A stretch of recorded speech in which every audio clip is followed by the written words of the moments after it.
Est-ce que vous m'entendez? Oui, madame. Ben, parfait. Alors, donc, aujourd'hui, on va se focaliser sur Spark. Donc, c'est une introduction. Par la suite, je vais vous laisser le temps pour faire l'installation. Alors, Spark, c'est quoi?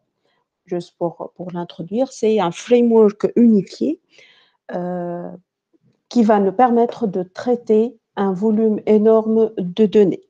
Permet le traitement d'un volume énorme de données. Juste un petit historique, il a été proposé en 2009, il devient open source en 2010. Par la suite, Apache Software Foundation a acheté Spark en 2013. La première version a vu le jour en 2014 et aujourd'hui, nous sommes donc en 2021, nous sommes à la version 3 de Spark. La version qu'on va utiliser au niveau de nos différents ateliers. Alors, Spark, c'est un framework complet et unifié. Il permet de répondre aux besoins de traitement des données volumineuses. Pourquoi en fait on dit un framework unifié? Parce qu'il regroupe les différentes ressources nécessaires qu'on doit avoir besoin pour traiter les données. Vous allez peut-être ici me dire, puisque c'est un framework qui permet de traiter les données, on peut le comparer à qui? À quelle autre solution? Hadoop. Tout à fait, on peut le comparer à Hadoop. Donc, Spark, il permet le traitement des données et aussi Hadoop. Donc, les deux solutions Hadoop, on peut les comparer. Je vais vous dire oui, on peut les comparer, mais par la suite, on va essayer de voir les Spark et Hadoop, ils sont complémentaires. Oui, on peut dire que Spark et Hadoop sont des concurrents. Spark, il vient pour être un des premiers concurrents à Hadoop. Mais ici, la différence, c'est que Spark, il est toujours, on dit Spark in memory. Le traitement se fait en mémoire. Spark, il est in memory. La différence par rapport à Hadoop est que le traitement, il se fait sur disque. Spark, il est reconnu par sa rapidité. Il est 100 fois plus rapide que le traitement qui est en train de se faire sur Hadoop. Il est 100 fois plus rapide. Je vais peut-être passer directement à cette figure pour expliquer un peu la différence entre Hadoop et Spark. Ici, par exemple, on suppose que j'ai un algorithme de régression linéaire à, euh, à exécuter. Donc, l'algorithme est donc une régression linéaire, c'est-à-dire, c'est quoi la fonction qu'on va essayer de chercher? La fonction derrière la régression linéaire, la fonction mathématique. Linéaire, une fonction linéaire. Hmm. C'est une fonction linéaire, c'est y égale Oui. a0 plus a0 plus a1x1, ainsi de suite. C'est ça ou pas? Ouais. Ben, donc, notre objectif, c'est quoi? L'objectif, lorsqu'on va appliquer cette fonction, qu'est-ce qu'on doit chercher? Les On doit chercher coefficients, les AI et B. tout à fait. Donc, on doit chercher les A0 jusqu'à AN plus le B. Donc, on doit chercher les valeurs optimales de ces coefficients. Ben, donc, du coup, notre algorithme, il va avoir plusieurs itérations. Il va tourner n fois que le nombre d'époques. C'est Oui. ben, donc, on dispose de plusieurs itérations. On va prendre comme exemple, je vais traiter sur Hadoop. Je vais faire ce traitement sur Hadoop. Donc, je vais calculer ici, au niveau de cette première itération, les coefficients relatifs à cette régression linéaire et je vais stocker les résultats sur disque. Les A0, A1, ainsi de suite, je vais les stocker sur disque relative à la première itération. Par la suite, je vais refaire la deuxième itération et je vais avoir besoin pour comparer les A0 à N de la deuxième itération avec les anciennes valeurs. Oui ou non? Oui. Ben, donc, on va écrire sur disque et lire à partir de disque, écrire sur disque les valeurs, les outputs de la première itération, et par la suite, on va les lire lorsqu'on va les comparer avec les outputs de la deuxième itération. Le fait de lire et écrire à partir du disque, l'opération de lecture ou écriture à partir de disque, elle est très gourmande en temps d'exécution et en RAM. OK? Il prend beaucoup de temps pour lire et écrire à partir du disque. La différence maintenant par rapport à Spark, je vais faire le même traitement.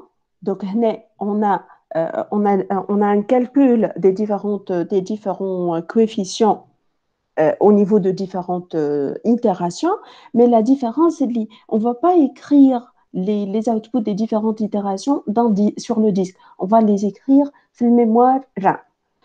La différence est que la lecture et écriture à partir de la mémoire, elle est beaucoup plus rapide que le fait de lire et écrire à partir du disque. C'est pour cette raison que Spark, il est appelé in memory. Le traitement se fait toujours en mémoire, pas de traitement sur disque. Et c'est pour cette raison qu'il est beaucoup plus rapide. Il s'est avéré qu'il est beaucoup plus rapide. L'exécution de ces algorithmes, de n'importe quel traitement, il est beaucoup plus rapide que si on l'avait exécuté sur Hadoop. D'accord? Oui, madame. Très bien.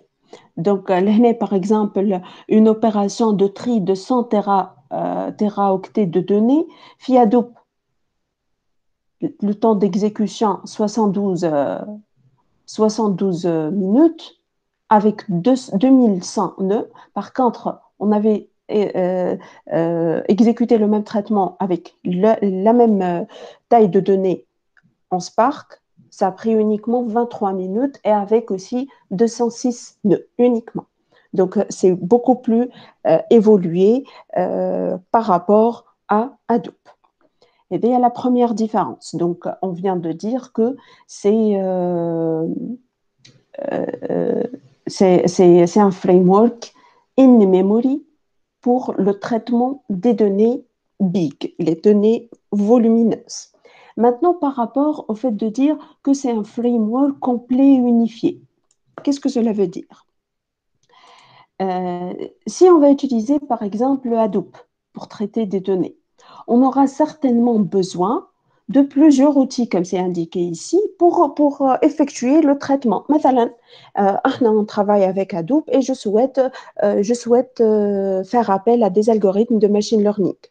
Donc, je vais avoir besoin de l'outil Maout.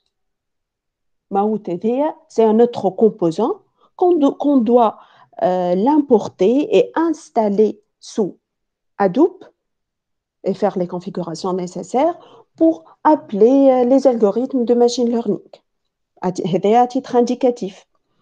مثلا كيف donc احنا normalement وقت اللي on parle de Hadoop on parle uniquement des deux premières couches qui sont HDFS et MapReduce. Par la suite, si vous aurez d'autres besoins, donc vous aurez besoin d'installer d'autres outils pour faire le traitement souhaité. Par contre, Spark, il est un framework unifié. C'est un framework complet. On a vraiment besoin de rien pour traiter des données. Vous allez voir par la suite, on va travailler avec Python. Dans un même notebook, on peut faire du traitement SQL. On peut appeler des algorithmes de machine learning. On peut faire du streaming dans un même notebook. Donc, il est un framework unifié. Donc, on n'a pas besoin. Donc, ça va simplifier, bien sûr, le développement des différentes solutions au lieu de se focaliser sur le, le, l'intégration des différentes solutions, on va se focaliser, on va passer beaucoup du temps pour répondre aux besoins réels de l'application.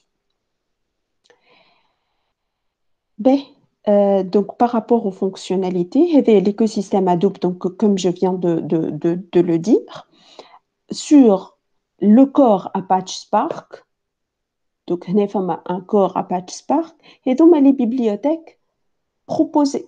Donc, on a la bibliothèque Spark SQL qui va nous permettre de traiter des données structurées. On va découvrir que c'est proprement, on peut traiter des données structurées avec des tables, avec du SQL que vous connaissez. On peut faire du streaming. On importe par exemple des données en temps réel et on va faire par la suite l'analyse, l'exploration de ces données et aussi on peut faire des prédictions en utilisant les algorithmes de machine learning à travers la bibliothèque MLlib. MLlib pour dire Machine Learning Library. Et aussi, on dispose d'une autre bibliothèque, Graphics, qui, comme son nom l'indique, permet de traiter des données sous forme de graphes. Donc, pour notre cas, on va commencer la prochaine séance. On va essayer de voir la première partie fondamentale sur laquelle repose Apache Spark, ce qu'on appelle les RDD, Resilient Distributed Dataset. C'est la structure fondamentale sur laquelle repose Spark. Une fois, c'est bon, on va passer à voir Spark SQL, Spark Streaming aussi et MLlib, et donc les plus importants. Donc, Spark, il est écrit en Scala, mais il supporte les langages de programmation suivants, Scala, Java, Python ou R. Notez que aussi, on a des solutions telles que Databricks, par exemple.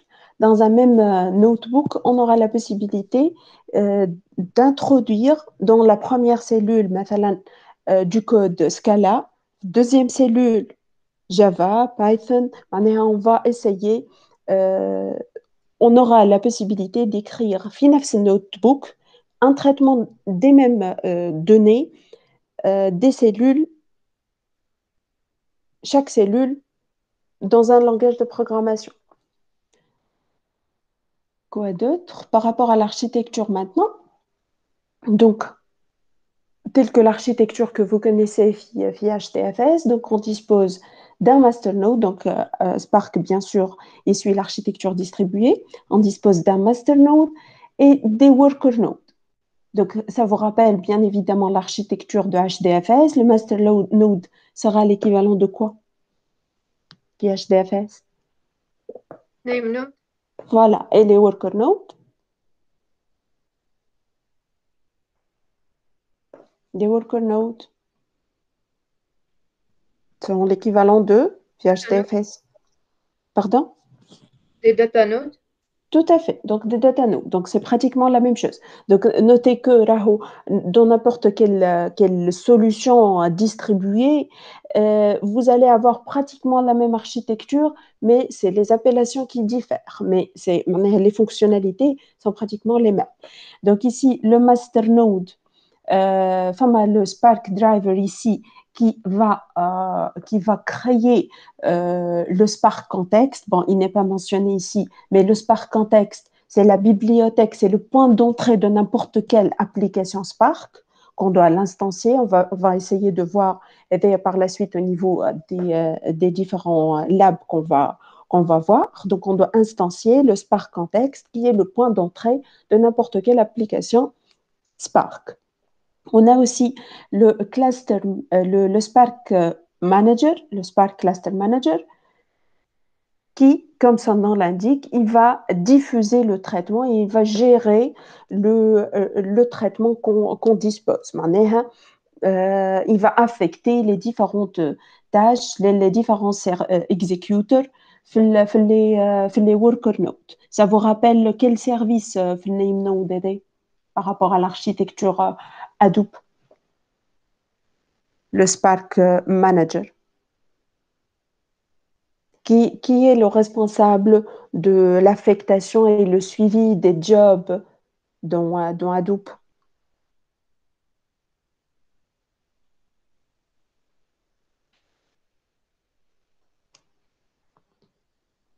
Vous vous rappelez ou pas?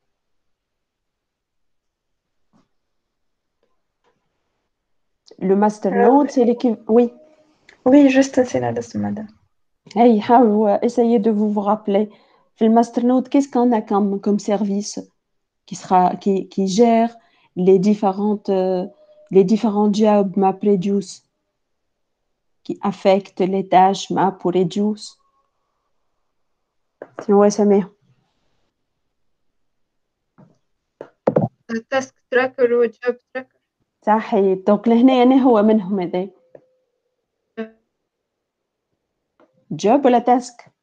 تاسك تراكر. التاسك تراكر où est-ce qu'on le retrouve? Plusieurs data nodes وهو الريسبونسابل على الرياليزاسيون دي تاش سواء ماب شكون سواء هذا؟ تاسك تراكر. Responsable de la réalisation des tâches. والجوب Est-ce تراكر qu'il هو سويفر لي تاش عنده suivi كهو؟ l'affectation تاع لي تاش والسويفي دو جوب. Voilà, donc l'affectation et le suivi. Donc, le Spark Manager, il remplace quel service? Task ou la job dans ce cas? job. Voilà, donc il remplace le job tracker dans le fait d'affectation des tâches et gestion, on va dire, des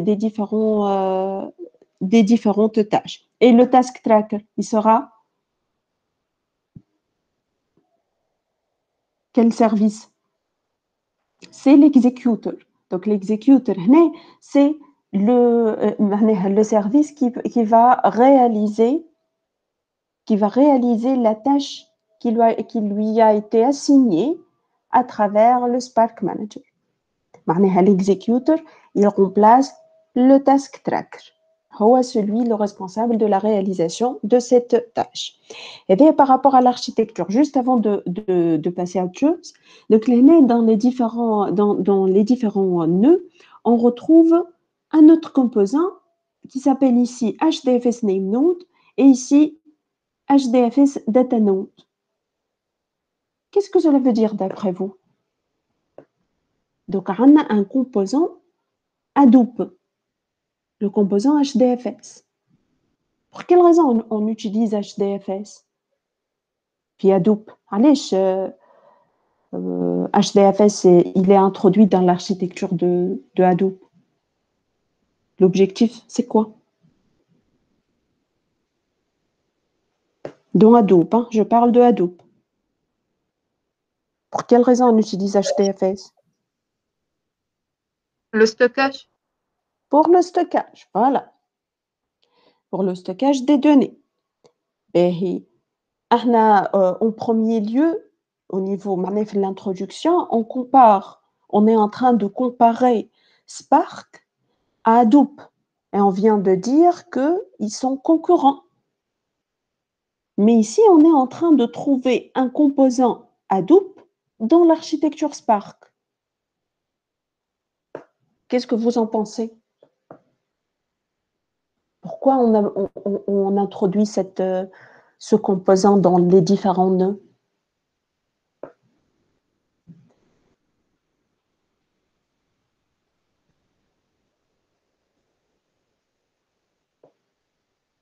Est-ce que vous voyez, vous avez compris la question où elle est? La question c'est pourquoi on a un composant à الهدوب موجود في l'architecture Spark. عندنا HDFS Tout data à node. fait. On vient de dire que oui, on vient de dire que Hadoop et Spark, ils sont concurrents. Or, là, je trouve qu'il y a un composant de Hadoop dans l'architecture de Spark. Donc, d'après vous, pour quelle raison? Et HDFS, il est utilisé pour stocker les données. Pas de proposition?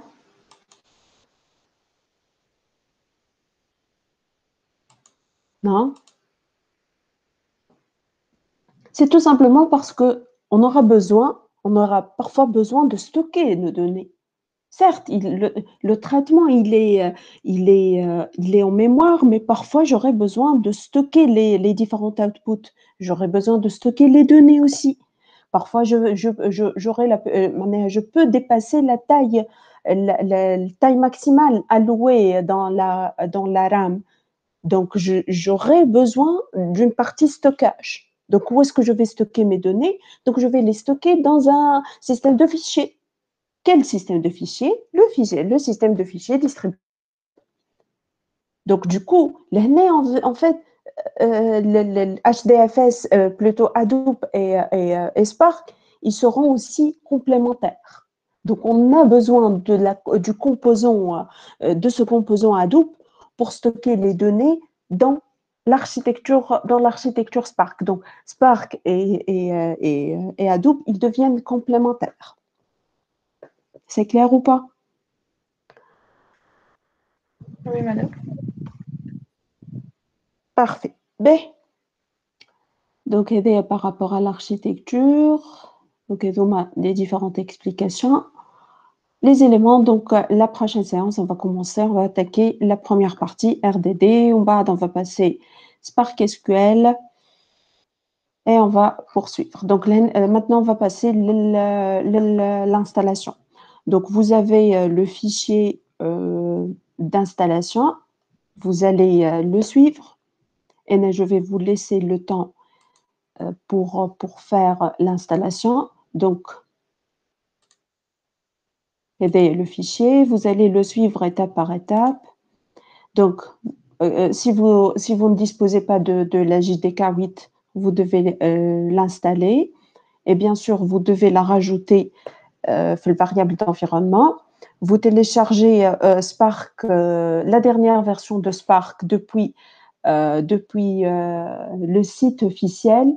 Vous allez peut-être trouver la dernière version, c'est à la 3.1.1, aucun problème. Donc, téléchargez cette version, décompressez-la dans le répertoire C2.Spark. Par la suite, et voilà, suite à la décompression, le contenu de ce dossier doit être dans C2.Spark. Juste,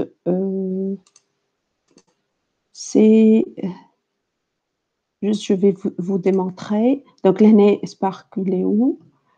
Le voici, voilà. Donc, directement, le contenu du dossier décompressé, Spark 3.1 ou la 0, vous allez vous devez avoir cette configuration. تحت C2.Spark, vous allez retrouver le bin, le conf, ainsi de suite. Et de 1. Vous aurez aussi WinUtils en fait pour qu'on puisse installer Spark sous Windows. Créer le répertoire, c'est Hadoop bin et copier ce WinUtils dans ce dossier. Vous allez exécuter ces commandes. Télécharger et installer Anaconda, normalement, vous l'avez déjà. Donc vous allez passer cette étape. La dernière étape, vous allez rajouter les variables d'environnement. Java Home, Hadoop Home, Spark Home et PySpark Python. En fait, PySpark, on va travailler avec PySpark. PySpark, c'est pour dire que on va travailler avec Spark en utilisant le langage Python. PySpark. Donc ici, on va indiquer le chemin de python.exe. Donc ici, notez que vous devez changer le chemin. Chemin de la variable d'environnement, selon votre. C'est par rapport à votre chemin dans vos PC. Ajoutez ces deux variables d'environnement aussi, les paths. Ce sont deux variables séparées. Finalement, on va essayer de travailler avec Jupyter Notebook. Donc, on va ajouter aussi ces deux dernières variables d'environnement. Donc, PySpark driver Python, c'est le nom de la variable d'environnement, ou c'est la valeur. Donc, je vais essayer de vous démontrer les différentes variables. Donc, Hadoop Home, Java Home aussi, path, voilà donc, Spark Home, et on dispose du neutre normalement. Le Java, normalement, je l'ai déjà. Oui. Java Home Bin.